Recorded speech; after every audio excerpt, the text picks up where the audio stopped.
There is a silence in the winter mountains that feels like a physical force pressing in from all sides.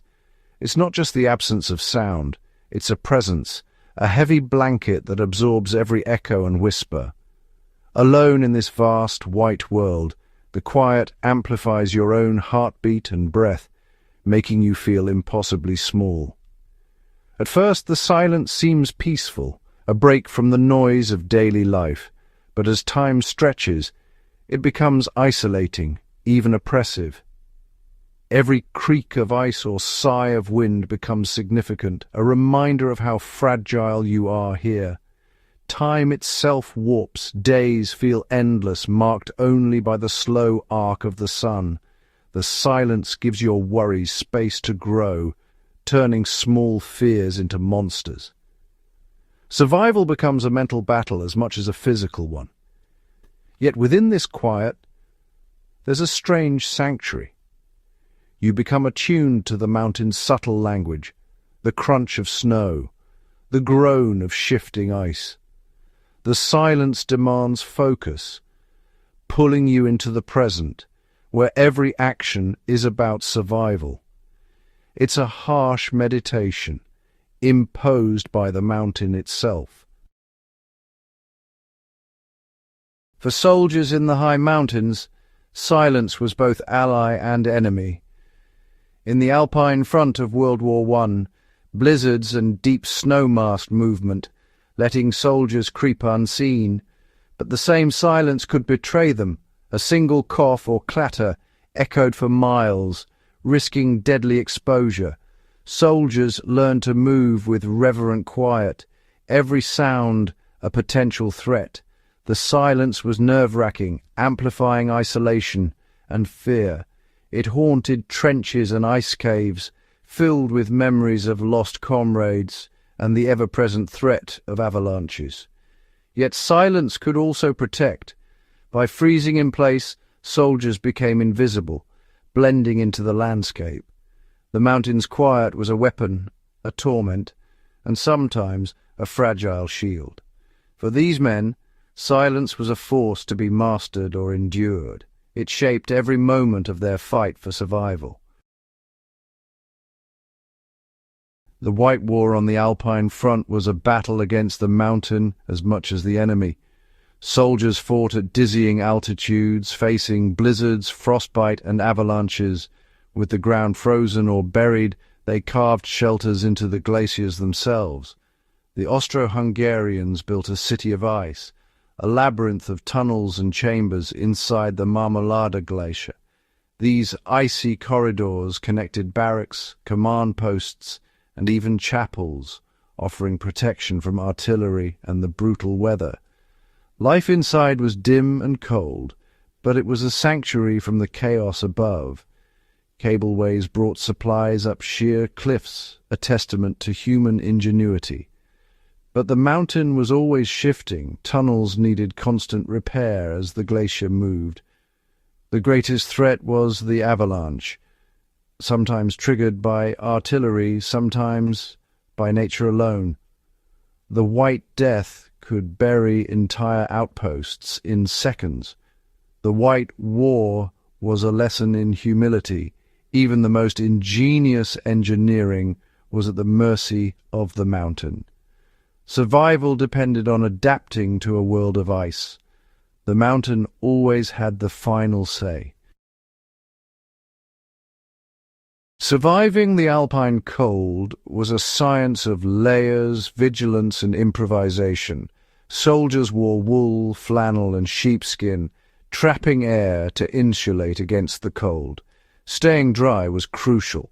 Wet clothes could be fatal. Shelters ranged from stone walls to snow caves, using snow's insulating power to create pockets of warmth. Fires were precious but risky. Smoke or light could reveal positions to the enemy. Fuel was scarce, so small stoves and careful rationing were essential. Constant movement kept blood flowing and frostbite at bay. Soldiers checked each other for early signs of cold injury. Even touching metal with bare skin was dangerous. It could freeze instantly. Every action, from stamping feet to hiding a fire, was a calculated move for survival.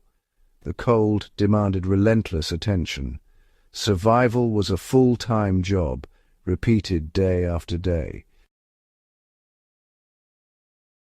The White Friday avalanche of 1916 on the Marmolada Glacier was a stark reminder of nature's power.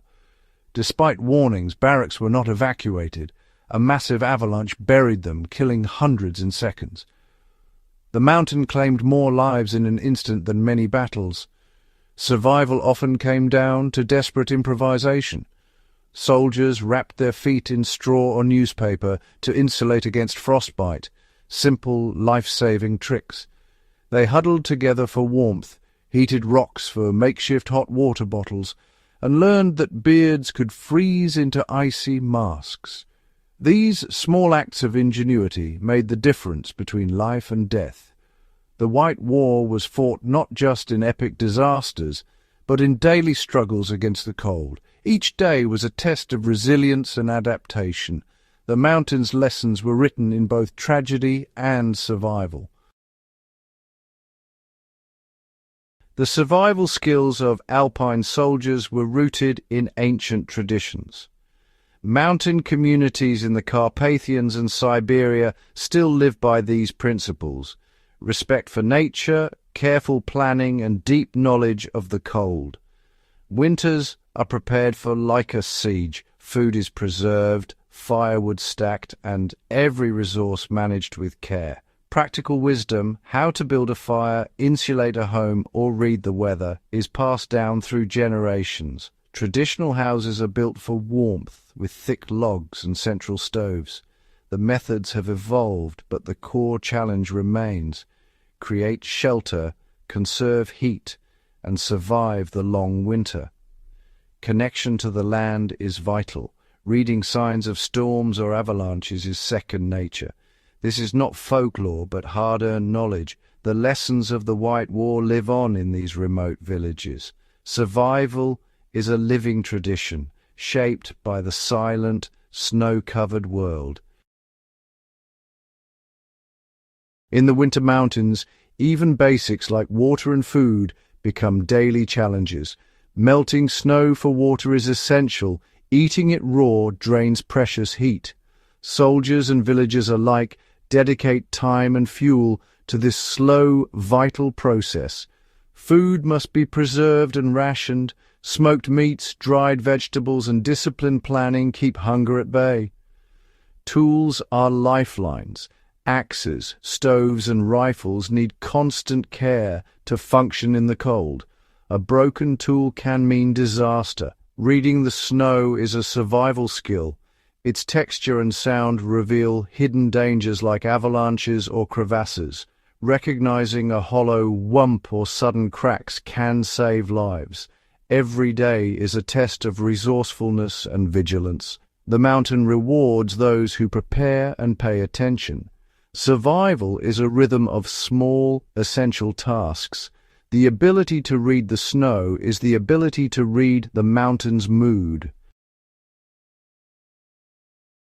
The winter mountains teach endurance, not in heroic bursts, but in steady daily persistence. Survival is about patient work, not dramatic gestures. The silence and scale of the mountains humble us, stripping away illusions of control. Nature operates on its own terms. Adaptation is the only way forward. Community is essential. Soldiers and villagers alike depend on each other for warmth, safety, and morale. In the face of overwhelming nature, we are stronger together. The mountains force a return to basics: warmth, water, food, and practical skills.